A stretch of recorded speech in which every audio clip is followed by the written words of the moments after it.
ध्यान से बाइबल पढ़े तो पुराने नियम की हर एक पुस्तक में प्रभु यीशु मसीह का जिक्र डायरेक्ट और इनडायरेक्ट आता है।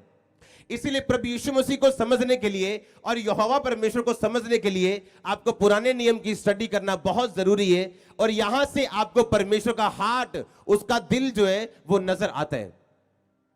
जो नया नियम है उसमें आपको परमेश्वर के काम नजर आते हैं, जो परमेश्वर का प्रेम था वो मैनिफेस्ट होता हुआ, आपको जाहिर होता हुआ नजर आता है। लेकिन जो पुराना नियम है उसमें आपको रियल परमेश्वर की थिंकिंग, उसका सोचना, उसका गुस्सा, उसका प्यार, आपको हर एक चीज के बारे में समझ आती है। अगर आप अपने कंपनी में काम कर रहे हैं, अगर आपको प्रमोशन चाहिए तो आपका बॉस ही आपको दे सकता है, और आपके बॉस को हो सकता है वो चीजें पसंद हो जो आपको ना हो। आपको क्रिकेट खेलना पसंद हो सकता है, आपका बॉस गोल्फ खेलना पसंद कर सकता है, तो आपको उसके साथ गोल्फ खेलना पड़ सकता है। चाहे आपको गोल्फ खेलना पसंद नहीं, आपको क्रिकेट खेलना पसंद है, लेकिन आपको अपने बॉस के हिसाब से चलना पड़ता है अगर आप प्रमोशन चाहते। और यही प्रकृति का रूल है, और बाइबल भी यही कहती है कि बड़ा जो है वो छोटे को आशीष देता है, छोटा बड़े से आशीष पाता है। बाइबल भी यही कहती है। तो क्यों पुराना नियम लिखा गया? ताकि हम परमेश्वर की व्यवस्था को अच्छी तरह से समझ सकें, परमेश्वर के दिमाग को, माइंड को, उसकी सोच को, परमेश्वर सोचता कैसे है, वो काम कैसे करते हैं, हम उसको ध्यान से समझ सकें। मैंने जब भी पुराना नियम पढ़ा है, स्टडी की है, क्योंकि मैं नया नियम और पुराना नियम और भजन संहिता और प्रॉफिट्स की बुक्स इकट्ठी पढ़ता हूं। जब भी पढ़ता हूं मोस्टली वो इकट्ठी होती, क्योंकि जब आप अकेला नया नियम पढ़े आप पुराना भूल जाते हैं, आप अकेला पुराना पढ़े आप नया भूल जाते हैं। तो मैं ये कोशिश करता हूं, और उस prophecy, my book of prophecy में भी, जो मेरी भविष्यवाणी की पुस्तक है, उसमें भी जो आपका बाइबल रीडिंग प्लान दिया गया आपको, जो 1 साल 2 साल में आप बाइबल रीडिंग करते हो, उसमें भी आपको इस तरह से दिया गया कि आप जब उस प्लान को फॉलो करोगे तो आप ना तो नए नियम से डिस्कनेक्ट होंगे, ना पुराने नियम से होंगे, ना भजन संहिता से होंगे, ना प्रॉफिट्स की बुक से आप डिस्कनेक्ट होंगे। आमीन। इस पुराने नियम में हमको सीखने को यह मिलता है कि परमेश्वर के काम करने का तरीका क्या था, उसके सोचने का तरीका क्या था। क्योंकि हमें अगर अब प्रमोशन चाहिए, अगर हमें तरक्की चाहिए, अगर हम चाहते कि शैतान हमारी लाइफ में काम ना करे, तो हमें भी अपने उस बॉस को खुश करना है जो उस स्वर्ग में बैठा सिंहासन के ऊपर, और हम उसके एम्प्लॉय, हम उसके बेटे, उसकी बेटियां हैं। आमीन। बाइबल कहती है हम उसके सहकर्मी। अगर आप यहोवा के सहकर्मी हो और आपको अपने बॉस की नेचर तक नहीं पता, तो आप अपने बॉस को कभी खुश नहीं कर सकते। बाइबल कहती है हम उसके सहकर्मी, हम उसके साथ काम करते हैं। यीशु मसीह ने कहा जिस तरह पिता ने मुझे भेजा, मैं तुम्हें भेजता हूं काम करने के लिए। और अगर हम काम करने के लिए निकले और काम करने का तरीका अगर मालूम ना हो, तो फ्रस्ट्रेशन के अलावा आपके हाथ में और कुछ नहीं आएगा, और आप केस नहीं कर सकते परमेश्वर पे। कोई कचहरी नहीं है जो परमेश्वर को बुला सके कि आपके खिलाफ फलाने का केस आया, क्योंकि वो प्रधानमंत्रियों का प्रधानमंत्री, डॉक्टरों का डॉक्टर, वैद्यों का वैद्य, वकीलों का वकील, master carpenter, master healer, master doctor है वो। आमीन। इसमें लिखा कि दाऊद ने फैसला किया कि क्यों ना हम परमेश्वर का संदूक लेके आए, क्योंकि दाऊद जो था वो परमेश्वर से प्यार करता था। बाइबल बताती परमेश्वर ने कहा था कि मुझे मेरे दिल के मुताबिक चलने वाला एक व्यक्ति मिल गया, जिसपे मैं अपनी करुणा, अपनी योजना जाहिर करूंगा, और जो मेरे लोगों की अगुवाई करेगा, ऐसा बंदा मुझे मिल गया। और दाऊद दिल से परमेश्वर से प्यार करता था, हार्टली प्रभु के साथ जुड़ा हुआ था वो। लेकिन बाइबल कहती इंसान जो है वो मिस्टेक कर सकता है, जो दाऊद ने यहां पे की। आप जानते पवित्रता ही पवित्रता ही बहुत लोग शोर मचाते हैं। कई लोग सोचते हैं कि मैं अगर गलत किसी के साथ रिलेशन में नहीं हूं तो मैं पवित्रता ही में हूं। यह पूरा सच नहीं है, यह आधा सच है, क्योंकि यह पवित्रताई का एक हिस्सा है, पूरी पवित्रताई नहीं। व्यभिचार ना करना पवित्रताई का एक हिस्सा है, एक हिस्सा पूरा हुआ। चोरी ना करना यह भी पवित्रताई है। तो सब हिस्से पूरे करने से आप परफेक्ट बनते हो। जब अब्राहम 24 साल बाद भी कुछ ना ले सका प्रभु से, तो कारण क्या निकला 24 साल बाद? कि परमेश्वर ने बताया कि मैं तुझे देना तो चाहता हूं, लेकिन तू परफेक्ट नहीं है अभी भी।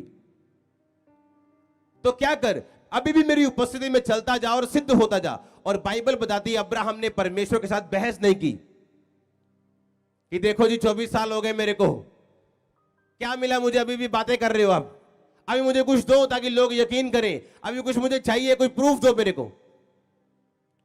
पर परमेश्वर के सामने आप जितना डगमगाओगे उतना लेट आप खुद होंगे। ये मेरी लाइफ का एक्सपीरियंस है। जितना आप इमोशनली चलोगे और डगमगाओगे, और वचन के आप इमोशनली राइट हो सकते, सही हो सकते हैं, पर वचन के मुताबिक आप गलत हो सकते हैं। यह पवित्रता ही थी कि जब परमेश्वर रूल देता था फॉलो करने के लिए, एक रूल था बाइबल में। परमेश्वर ने कहा था कि जब मेरा संदूक तुम कहीं आगे पीछे करना, कहीं एक स्थान से दूसरे स्थान में लेके जाना, तो कभी भी गाड़ी का इस्तेमाल मत करना, उसे कंधों पे लेके जाना। और लेवी लोग उसे उठाएं, पर उसे कंधों में लेके मत जाना। और परमेश्वर ने अलग अलग ड्यूटीज लगा दी कि लेवी लोग संदूक का काम करेंगे, ये वाली जाति के लोग टेंट उठाएंगे और बांस उठाएंगे, टेंट का सामान इकट्ठा करेंगे, ये वाले लोग ये वाला इकट्ठा करेंगे, ये वाले लोग ये काम करेंगे, ये इस पोजीशन पे रहेंगे, ये इस पोजीशन पे रहेंगे। एक प्रोटोकॉल जिसे बोलते हैं हम सेट कर दिया। हालेलुया। जैसे प्रधानमंत्री का एक प्रोटोकॉल है कि जब भी वो कहीं आएंगे तो एक प्राइवेट होटल में नहीं ठहर सकते। अगर वो जलंधर में आएंगे तो एक सीएम प्राइवेट होटल में नहीं ठहर सकता, ये उनका प्रोटोकॉल है। उन्हें गेस्ट हाउस में ठहरना पड़ता है, सरकारी बिल्डिंग्स में तो गेस्ट हाउस उनके लिए बने, उन्हें वहां रहना पड़ता है। ये प्रोटोकॉल है उनका। प्रभु ने प्रोटोकॉल ठहराए, और बाइबल बताती जब ये प्रोटोकॉल टूटता था, वो बंदा जितना मर्जी ऊंचा नीचा क्यों ना हो, उसे सजा मिलती थी।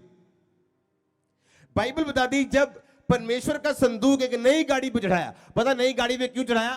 क्योंकि दाऊद सोचता था कि परमेश्वर का संदूक नहीं नहीं नहीं, मैं खुदा से प्यार करता हूं। तो परमेश्वर को आपकी सपोर्ट नहीं चाहिए जहां उसको नहीं चाहिए। आप इतने बड़े नहीं हो अभी कि प्रभु को सपोर्ट कर सको उसके वचन के बाहर जाके, और बाद में बोलो मैंने तो फलाना काम किए हैं, मैंने इतने काम किए। नो, जो प्रोटोकॉल सेट किया गया परमेश्वर को उसी हिसाब से चाहिए था। और बाइबल कहती है, लिखा कि बैलों ने ठोकर खाई और उज्जा और आहो नामक दो पुत्र गाड़ी को हाँकने लगे। लिखा जब गाड़ी ने ठोकर खाई तो उज्जा ने उसे हाथ थाम कर उस संदूक को गिरने नहीं दिया, बल्कि थाम लिया कि संदूक ना गिरे। लिखा परमेश्वर ने अपना कोप उज्जा पर भड़काया और उस दोष के कारण उसको मारा, और वो संदूक के पास मर गया। और दाऊद खुश अप्रसन्न हुआ, दाऊद नाराज हो गया। पहले दाऊद की गलती यह थी कि जब परमेश्वर ने कहा था कि तुम जो संदूक है उसे कंधों पे लेके जाओगे, गाड़ी पे लेके नहीं जाओगे। वो गाड़ी हाँक रहे थे और बैलों ने ठोकर खाई और संदूक गिरने लगा, और उज्जा ने हाथ पकड़ के संदूक थाम लिया। अब इमोशनली तो उसने अच्छा किया। अगर परमेश्वर का संदूक जमीन पे गिरता तो एक बुरी बात थी, हाँ या ना? अब कौन चाहता है उसका धार्मिक संदूक जिसमें परमेश्वर के हाथ की लिखी हुई पट्टियां हैं वो जमीन पे गिरे? तो परमेश्वर को तो उसे इनाम देना चाहिए था, उज्जा भाई ये ले इनाम, क्योंकि तूने मेरा संदूक गिरने से बचा लिया। पर लिखा परमेश्वर ने उसे मार दिया, और दाऊद अप्रसन्न हो गया। कहता ये क्या बात हुई? उसने तो तेरा काम किया है, तेरे संदूक को डिस्ग्रेस होने से बचा लिया, उसे गिरने से बचाया, और तूने उसे मार दिया। जब भी आप पवित्रताई से बाहर आओगे, आप जितने मर्जी मोरली, सोशली, मेंटली राइट क्यों ना हो, खुदा का वचन अगर रॉन्ग ठहराता आपको, आप रॉन्ग है। आप मेंटली, मोरली सब तरह से सही हो सकते हैं, पर अगर वचन आपको गलत ठहराए, आप गलत हैं। जब परमेश्वर ने कहा ही नहीं कि भाई तुम उसको वही सर्विस चाहिए जो उसको चाहिए। आमीन। उज्जा ने उसे सपोर्ट करने की कोशिश की। एक इंसान की इतनी हैसियत नहीं कि वो प्रभु को सपोर्ट कर सके, कि प्रभु का काम रुक गया था जी, मैंने झूठ बोल दिया। ऐसा झूठ जो प्रभु का काम चालू करे नहीं बोलना चाहिए, क्योंकि उसको आपकी सपोर्ट की जरूरत नहीं, क्योंकि वो संदूक उसे वहीं छोड़ना पड़ा। उसे लगा पता नहीं परमेश्वर का काम करना पता नहीं कितना का मुश्किल है, पता नहीं क्या हो गया ऐसा। और बाइबल कहती है उसने वो संदूक वहीं छोड़ दिया, और जिसके घर में छोड़ा उसको यहोवा ने बरकत देनी शुरू की। और जब दाऊद को मालूम हुआ कि भाई जिसके घर में तू संदूक छोड़ के आया है, यहोवा ने उस एबेद-एदोम को और उसके घराने को इतनी बरकत दी है जो एक राजा का परिवार ही हासिल कर सकता है।